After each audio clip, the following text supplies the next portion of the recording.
If someday you should see Thomas the Tank Engine puffing happily along the line, he may be on his way to a village nestled deep in the heart of the island of Sodor.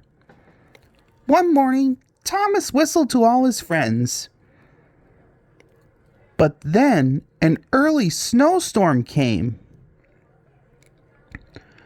The island was covered in thick snow.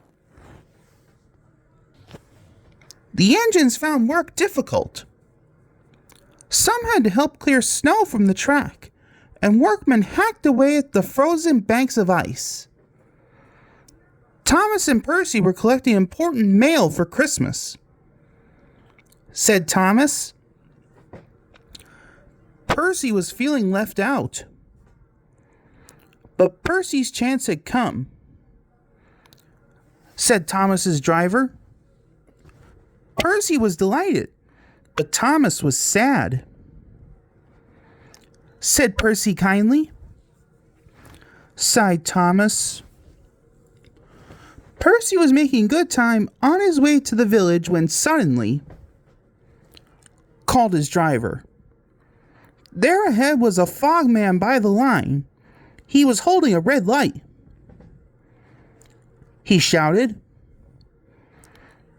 Percy was soon steaming to Harold's airfield. Whistled Percy, replied Harold, and he buzzed away. Sighed Percy. Suddenly there was Thomas with Terence the tractor and a works train. Whistled Thomas. The two engines battled their way through the snow. At last they reached the village. Harold was already there, busily dropping food for Christmas dinner to the people below. Terence quickly got to work. He said as he pushed the snow aside. Cheered the villagers, said Thomas. He puffed. Squeaked Percy.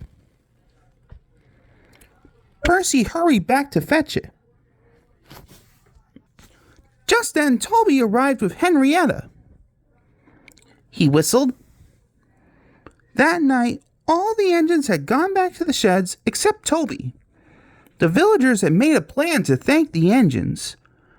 They loaded paint pots and parcels into Henrietta, then they set off through the moonlit countryside. All the engines were fast asleep in the sheds as Toby ran silently into the yard. He had no idea what the villagers were going to do, but he knew it was going to be a big surprise. When the engines woke the next morning, they could not believe their eyes. The sheds had been repainted and decorated. The engines whistled in delight, and everyone agreed that it was a really happy Christmas.